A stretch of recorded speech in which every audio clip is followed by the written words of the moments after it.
दुनिया वालों से बैठे लगा दिल, अपने प्रभु को हृदय से भुलाया। इतनी नादानियां कर गए हम, अपने जीवन को उलझन बनाया। यूं हजारों मिले जिंदगी में, वक्त पर सबने किया किनारा। ऐसी दुनिया समझ में जब आई, फूट कर रो पड़ा दिल बेचारा। फूट कर रो पड़ा दिल बेचारा। बड़े दुख की बात है, इस दुनिया में जिसने जीवन भर पैसा कमाया, उसी के पैसा को उसी के इलाज में लगाना है कि नहीं लगाना, इसका निर्णय वो नहीं करता। बात समझ गए ना? जिसने जीवन भर कमा कमा करके रखा, अब पैसा उसी का और उसी के इलाज में जरूरत है, लेकिन लगाना है कि नहीं लगाना, अब वो निर्णय नहीं कर पा रहा, उसका निर्णय कोई और कर रहा है। यही मनुष्य का दुर्भाग्य है। और लोग पैसा को बचाने के चक्कर में इंसान को मरता हुआ, सिसकता हुआ देख रहे हैं और छोड़ देते हैं मरने के लिए।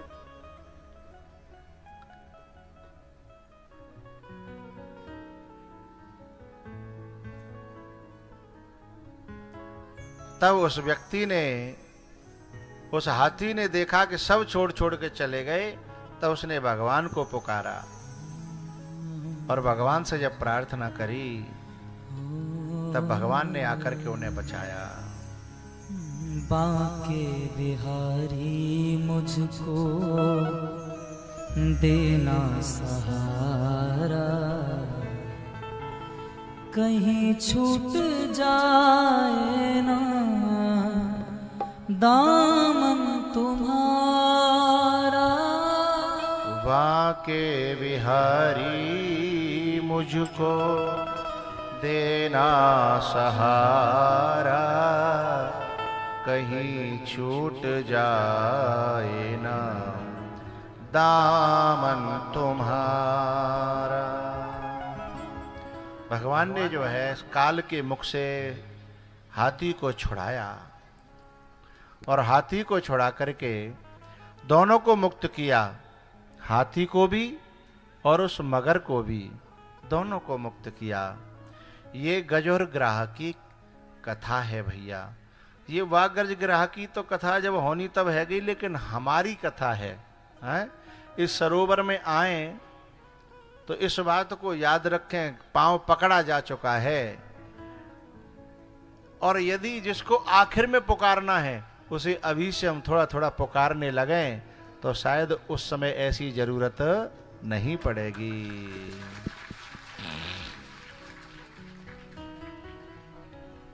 उसके बाद भैया समुद्र मंथन की कथा है और 9वें स्कंद में सूर्य वंश की चर्चा है। यहाँ का भाव, यहाँ का प्रेम, यहाँ की श्रद्धा और यहाँ का जन सैलाब देखते हुए कुछ कथाएं ऐसी हैं जो मुझे विस्तार से कहनी है, इसलिए कुछ कथाएं मैं संक्षेप कर रहा हूं। और इस कथा में नौजवान पीढ़ी बहुत ज़्यादा है, उसके लिए कुछ सूत्र में दे पाऊँ ये कोशिश कर रहा हूँ, इसलिए कुछ शॉर्ट कर रहा हूँ। चूंकि बड़े बूढ़े तो हर कथा में आते ही हैं, लेकिन नौजवान कहीं कहीं आते हैं, बच्चे भी और बच्चियां भी, तो यहाँ उनकी भरपूर संख्या है। इसलिए मैं आगे बढ़ रहा हूँ, जहाँ इनके लायक प्रसंग आए तो मैं रुकूं, ठीक है। सूर्यवंश की चर्चा है 9वें स्कंद में। अम्बरीश जी, मानधाता, सगर, अंशुमान, दिलीप, भगीरथ, खटवांग, दीर्घ बाहु, रघु, अज, दशरथ, दशरथ जी के राम। और राम जी जब 4 भाई जन्मे, नामकरण हुए, पढ़ने के लिए गए, तो प्रातः काल उठ के रघुनाथा, प्रातः काल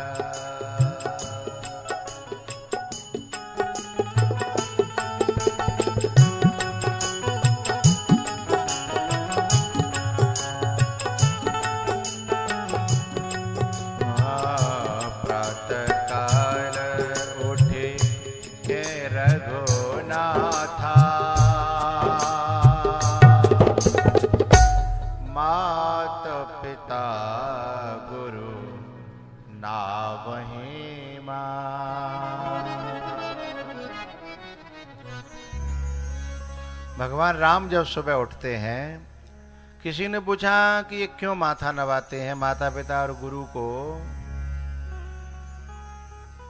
क्योंकि इससे 4 चीजें बढ़ती हैं हम सबको सिखाने के लिए। नहीं जाकी सहज श्वास श्रुत चारी, जिसकी श्वासों में वेद हैं वो क्या पढ़ेंगे? तो अभिवादनशीलस्य नित्य वृद्धोपसेविनः चत्वार तस्य वर्धन्ते आयुर्विद्या यशोबलम। 4 चीजें नमन करने से आती हैं। आयु, विद्या, यश और बल। यदि हमने बहुत ज्यादा नमन किया है अपने पूजनीयों को, उनसे आशीर्वाद लिए हैं, तो ये 4 चीजें आएंगी ही, रुकने वाली नहीं है, चाहे दुनिया रोक रोक के मर जाए।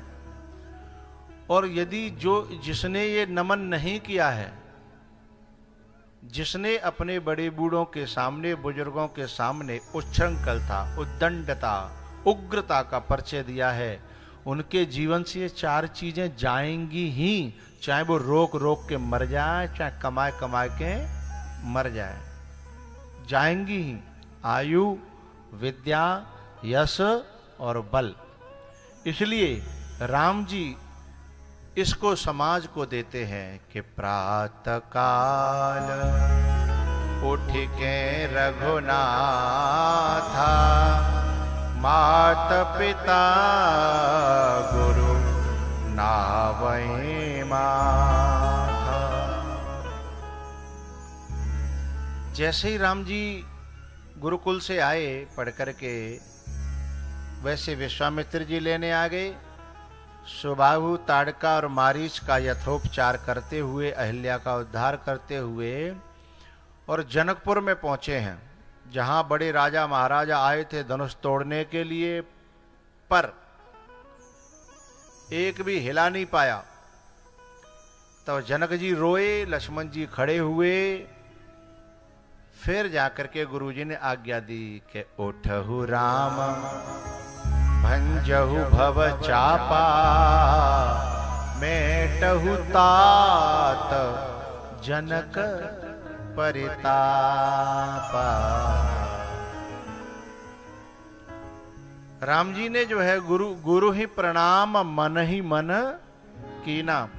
कुछ लोग कभी कभी गुरुओं को तन से तो प्रणाम करते हैं, पर मन से नहीं करते। कुछ लोग तन से भी करते हैं और मन से भी करते हैं, और कुछ लोग न तन से करें और न घुटनों से प्रणाम करते हैं, बिन के घोंटू छिएंगे। तो वे तो ऐसे लग रहे हैं निशान लगा रहे हैं कि घोंटू पे कन्याते तोड़ेंगे।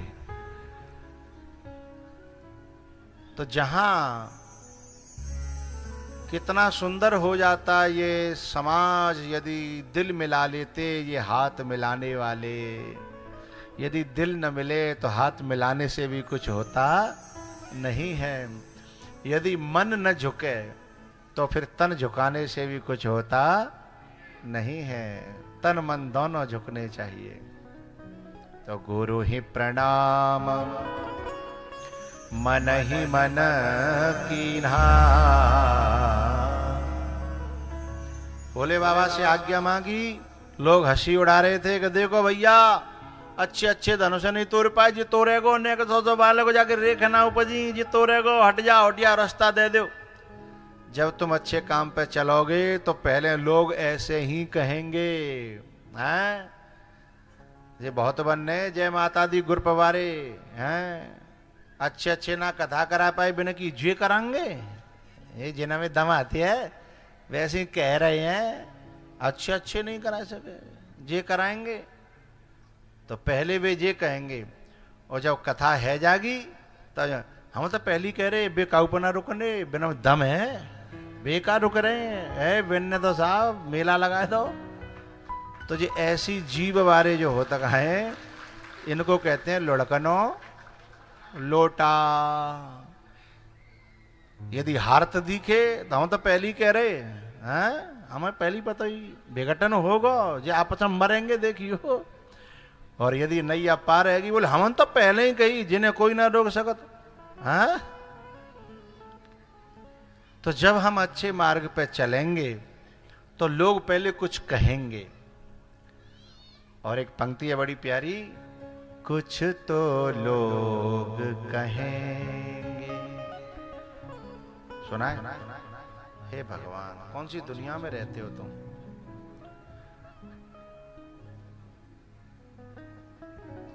सुनना फिर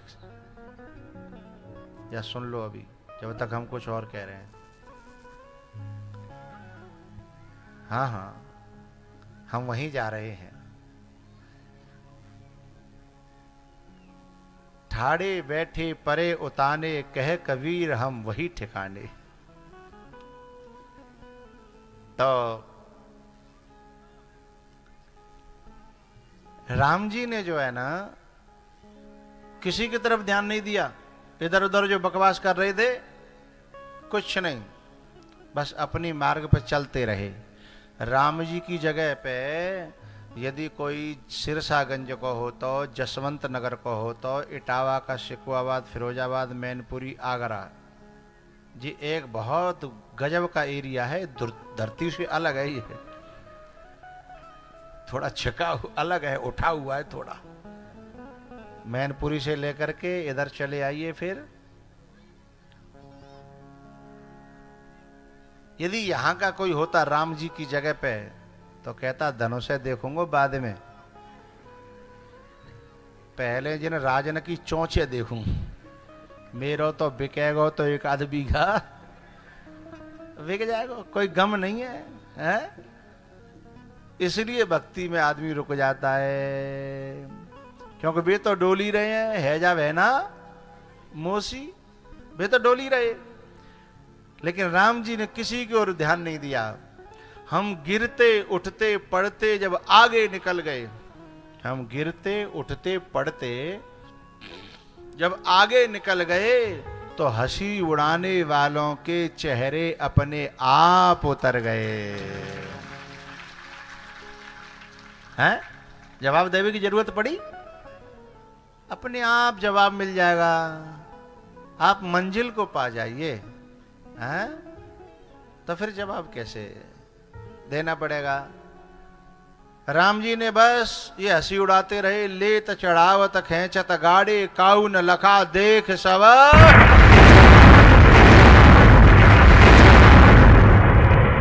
बोलो रामचंद्र भगवान की, रामचंद्र भगवान की। सीता जी माला लेकर के आई, लक्ष्मण जी के सहारे से इशारा करके माला गले में पड़ी। बारात आई, 15 दिन तक बारात रुकी। कुछ लोगों को जो नए बच्चे हैं उनको आश्चर्य होगा कि 15 दिन तक बारात कैसे रुकी होगी, गप की भी कोई हद होती है। लेकिन मैं उनसे कहूंगा कि अपने जो बाबा बैठे हों बिनते पूछो 3-3 दिना तक बारात तो हम लोगन के आगे रुकी हैं। कोई ऐसे हो बैठे होगा शायद जिनमें 4-4 दिना तक बारात रुकी हो। देखो ऐसे ही बैठे हमारे बड़े बूढ़े हैं, 4-4 दिना तक बारात रुकती। और बाखन जे गाड़ी घोड़ा तो थे नहीं, पैदल पैदल और जाते रास्ता के लिए टोसा ले जानो पर तो रास्ता में पहुंचे भी मान के चलो दूसरा दिन लगन हो तो पीठ पे ला देंगे। तो वास्तव में कहावत थी, बगल में टोसा किसका भरोसा है। तो जब हम लोगन के जमाने में 4-4 दिना तक 3-3 दिना तक बारात रुकी हैं, तो फिर लाखों बरस पहले की बात है, त्रेता में 15 दिना बारात रुकी होगी, ये बात समझ में आ जाएगी, है ना। अब की बात अलग है। अब तो जो ना पता बाराती को है घराती को है। अब तो एक आदमी बता रहे को माताएं भी बारात में जान लगी नाचवे के लिए। पहले गीत गवतो कि अपनी बहनाएं न लायो नचावे कू साजन के, ऐसे ही हो कुछ वैसे। लेकिन अब तो लेके जाते है। अभी गाँव को तो पता ना, शहर में शुरू है गो, है गाँव में है गो, है ना है गाँव में ना है सही में। तो आएगो कलयुग, अब बचना बड़ा मुश्किल है। संत भगवानों से प्रार्थना है, अपनी अपनी कंदरा खो देखो। पहले वो इसलिए गाया करती थी कि अपनी बहनाएं न लायो। हाँ, और अब गामन लगी तो तुरंत कह दे ले जे रही हमारी बहना ले नचा ले संग ही ठाड़ी, और बुका रुक पावेगी है। बोले मोते ऐसे कही ले हमें आ गई। भैया 15 दिन बाद जब दशरथ जी महाराज ने, विश्वामित्र जी महाराज ने, वशिष्ठ जी ने जनक जी को बुलावा भेजा कि 15 दिन हो गए हैं, राज पे कोई है नहीं अयोध्या में, हमें विदा दीजिए। तो जनक की जो बेटी बहुत प्यारी थी सीता, और बेटी जो है बाप को बहुत प्यारी होती है। जो बाप होता है ना, वो अपनी बेटी को आई लव यू कह तो नहीं पाता, पर दिल से वो उसका आई लव यू निकलता रहता है। लव यू बेटा, लव यू बेटा, लव यू बेटा। माँ थोड़ा कह देती है, माँ पुचकारना जानती है, लेकिन बाप को इन बातों को कहने में शर्म आती है। लेकिन बाप का प्यार देखना हो ना, तो तब समझ में आता है जब बाप कहीं दिख जाए। और शादी की कभी वीडियो देखना भैया, उसके पैरों की जूती चप्पल देखना, उस शादी में बच्ची कितनी सजी है और लोग कितने सजे हैं और लोग कितने अप टू डेट हैं। लेकिन बाप फोटो में देखना, वीडियो में देखना, कभी डायरेक्ट सामने सामने मिल जाए तो आमने सामने देखना, बाप की हालत कैसी होगी ना भाई। ध्यान भी नहीं है बेचारी है, नहावे को सो पतो ना, खावे को सो पतो ना, पहरेवे को सो पतो ना है। एक बाप को मैंने देखा था, मई का महीना था और बाजार से कुछ सामान की कमी रह गई थी। पहले संदूका देता है ना, संदूका, संदूका को यहाँ क्या कहते हैं, बकसिया है, बक्सा बड़ो वारो। हाँ, तो वो वाहन कछु मिले नहीं, तो सिर पे लाद के, और बाजमाने में कच्ची दगरे आते और रेत तपे रही, और लेके चले आ रहो। इधर पूरा घर जो है शादी की तैयारियां हो रही। नेक देर रेतों चल लो करे, नेक देर मेड़ पे घास पे।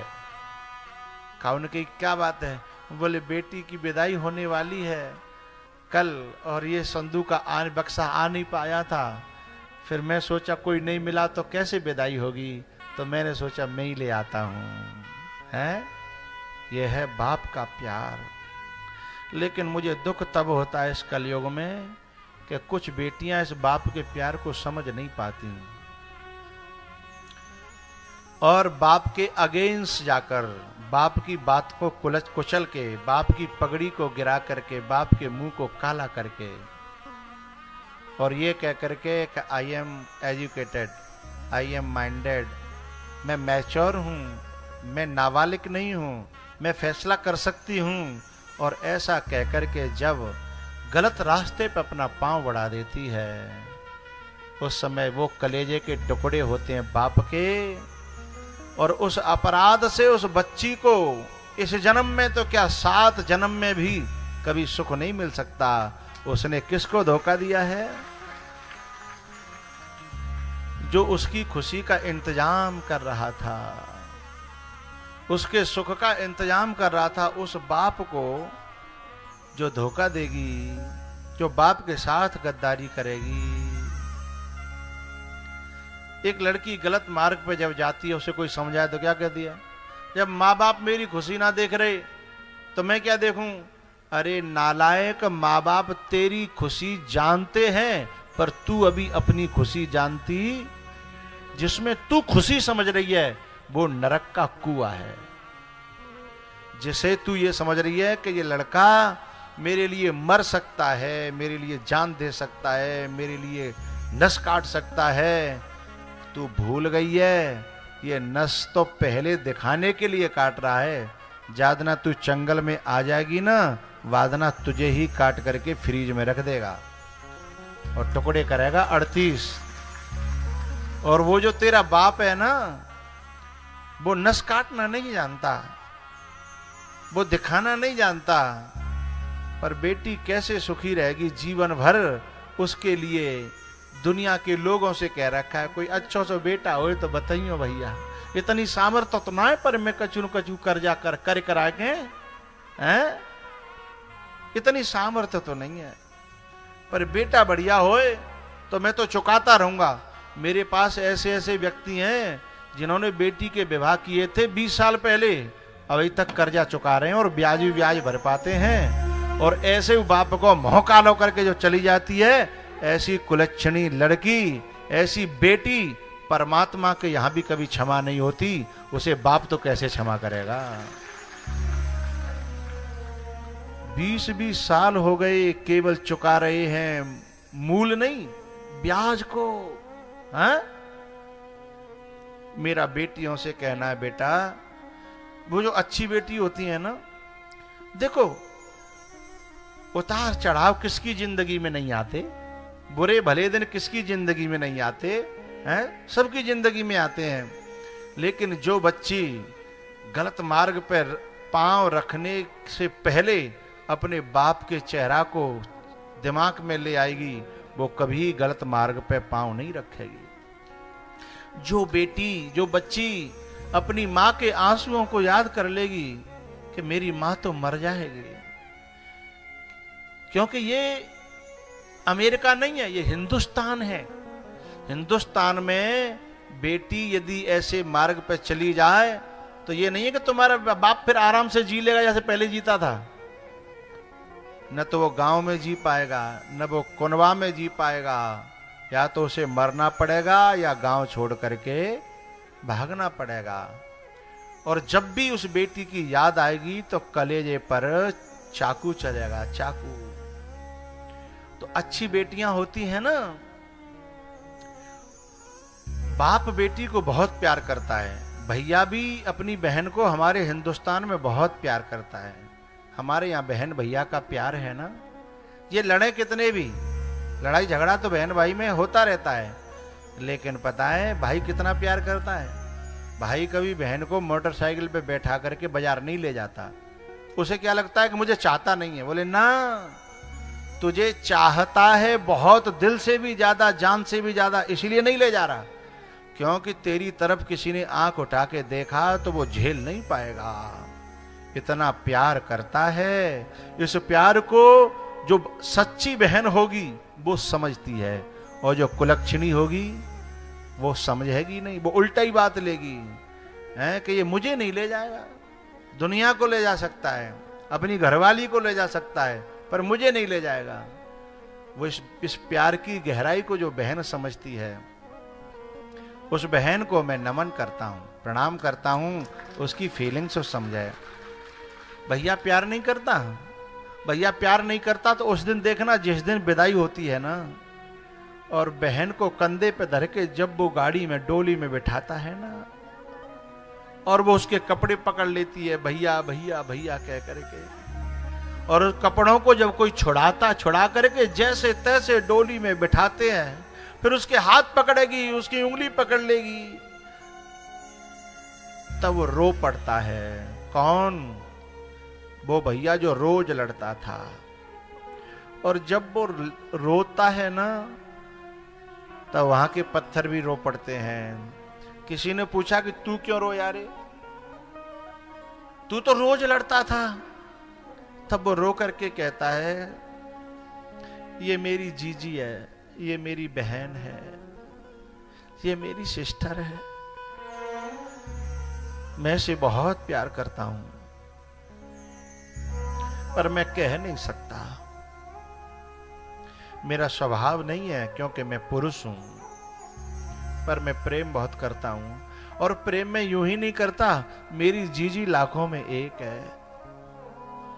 क्योंकि जब मेरा झगड़ा होता है उसके बाद में भी शाम को मुझे मना लेती है, मुझे मना लेती थी। और लड़ाई के बाद में भी शाम को थाली लेके आती कि ले खा ले। और कई बार तो इसने पिताजी से पिटने से मुझे बचाया। गलती मुझ पे हुई, लेकिन पापा इससे कुछ कहते नहीं, इसलिए पापा से कहती, पापा ये गलती मुझसे हुई है। क्या मैं उन बातों को भूल जाऊं? क्या ये बिना प्यार के हो सकता है क्या? मुझसे लड़ती जरूर थी, लेकिन मेरे कपड़े, मेरा कमरा, मेरा होमवर्क, मेरी सुविधाएं, ये मेरी बहन, ये मेरी जीजी हमेशा ध्यान रखती थी। भैया, जब कोई बहन गलत मार्ग पर जाती है ना, तो भाई समाज में जीने लायक नहीं रहता, और अपने हाथों से मरा भी जाता नहीं है। इसलिए उन बहनों को जब बाप विदा करता है ना बेटी को, तो बेटी के पांव छूता है। जबकि बेटी छोटी है, बाप बड़ा है, पांव क्यों छू रहा है कन्यादान पे? पांव इसलिए छू रहा है कि तैने हमारी लज्जा राखी, हमारी पगड़ी हम पहरवे लायक रह गए, तूने अपने इस यौवन को और इतनी अच्छी तरह काटा कि आज हम तुझे इज्जत के साथ विदा कर पा रहे हैं। इसका एहसान है, इसका हमारे ऊपर एहसान है बेटा, हम तेरे एहसान को सदा मानेंगे। तो भैया, जो अच्छी बेटियां होती हैं ना, उनके लिए माँ बाप ही नहीं रोते, भैया भी रोता है, परिवार वाले भी रोते हैं, खानदान वाले भी रोते हैं, कभी कभी तो पूरा गांव रोता है कि बहुत अच्छी थी। सीता जी है ना, अपनी माँ से कहती हैं, माँ पिताजी का ख्याल रखना। मैया ने कहा, बेटा कि कभी शिकायत ना आवे तेरी, मेरी आखिरी इच्छा यही है। तब सीता जी ने कहा, बेटा और मैया, मेरी लाश आ सकती है, पर सुनने को तुम्हें कभी शिकायत नहीं मिलेगी। कलेजा ठंडा हो गया माँ का। मैं गुड़िया तेरे आंगन की, मैं गुड़िया।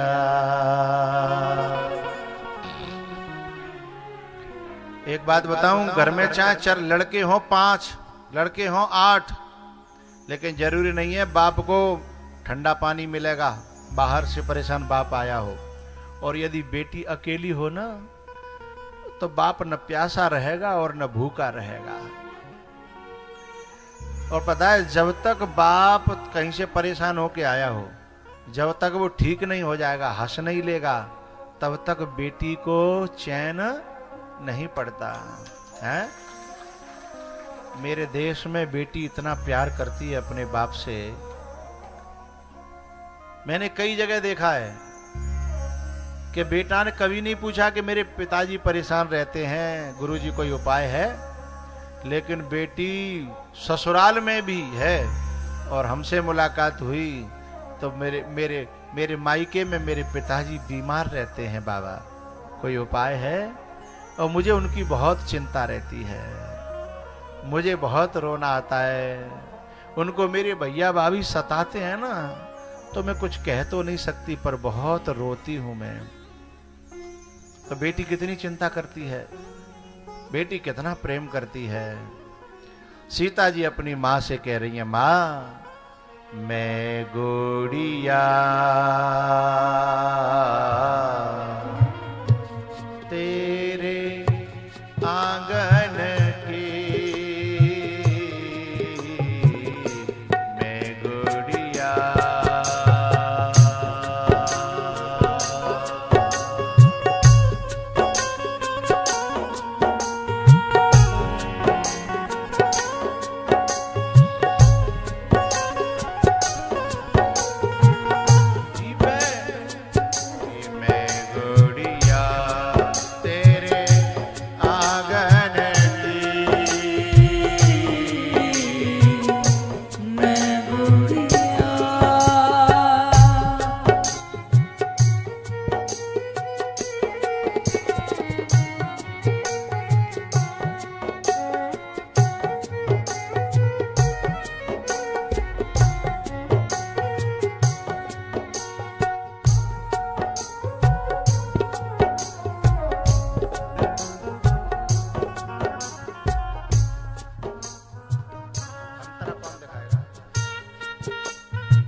चले हैं कहार मेरी डोली उठा के, कर दो विदा मैया सगुन गीत गा के।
कसम तुम्हें है न, कसम तुम्हें है न,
कसम तुम्हें है रक्षा, कसम तुम्हें है रक्षा, कसम तुम्हें है रक्षा बंधन की। मैं गुड़िया तेरी माँ तेरे बिना लागे ना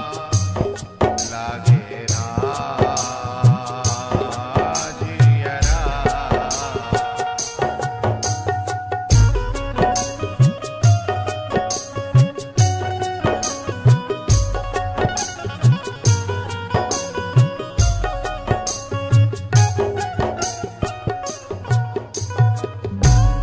मैं चिड़िया तेरे बागन की, मैं चिड़िया मेरी माँ तेरे बिना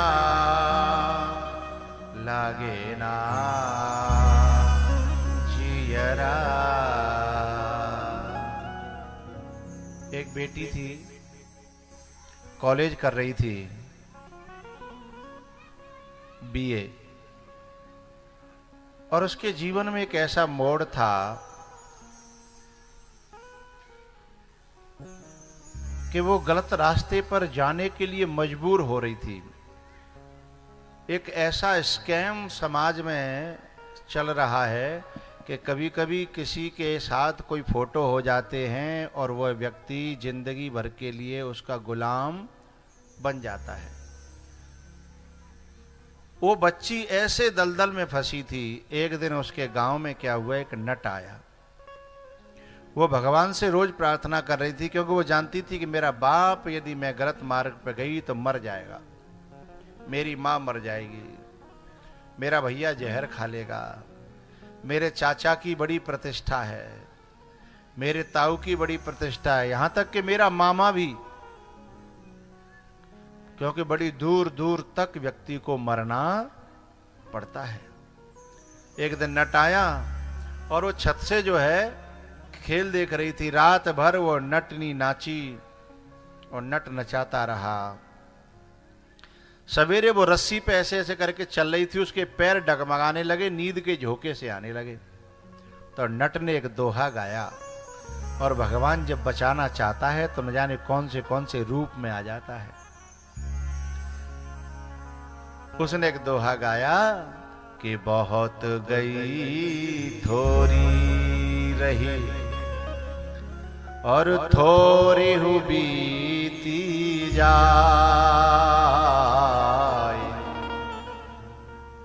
ताल भंग मत होइयो, नहीं कोले दाग लगे जाए, ताल भंग मत होइयो। बस ये दोहा ऐसा दिल में जाकर के लगा कि उघरे पटल परस उधर मत के भीतर के कपाट खुल गए। वो सीधे वो उतर के नीचे आई और अपने पापा के गले से लिपट के रो पड़ी। पापा बोले, क्या हुआ बेटा, तुझसे किसी ने कुछ कह दिया, क्या बात हो गई? जैसे तैसे पापा ने चुप कराया। तब उसके पास एक सोने की चीज थी, उसने पापा को लाके दी। पापा ये चीज ले जाओ आप और इस नट को जाके दो, और मेरी तरफ से इस नट के पांव छूना, क्योंकि मैं जाऊंगी तो प्रश्न खड़ा होगा, क्या हुआ क्या हुआ। पर मेरी तरफ से जाकर के इस नट के पांव छूना, और इसने जो मुझे दिया है उसके बदले ये सोने की चीज कुछ भी नहीं है। मुझे जो दिया है इसने, उसके बदले ये कुछ भी नहीं है। मेरे लिए गुरु है, भगवान है, परमात्मा है, ईश्वर है। और पिताजी, पापा जी, आपके लिए भी। बोले, बेटा बात तो बता। बोले, मैं बाद में बताती हूं।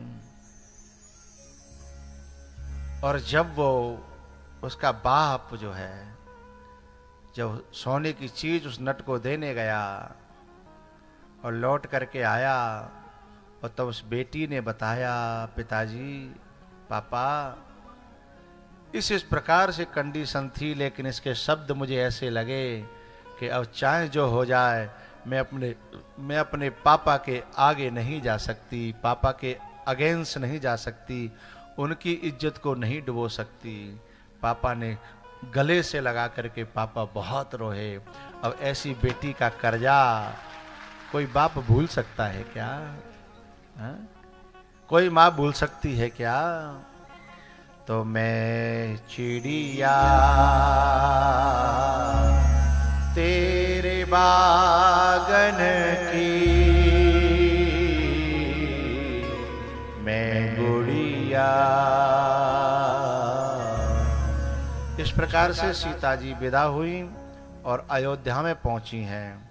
अब अयोध्या में दशरथ जी जो है तीनों रानियों को बुला करके कुछ कहेंगे, और वो बात मैं कहूँगा अब लंच के बाद। बोलो शंकर भगवान की।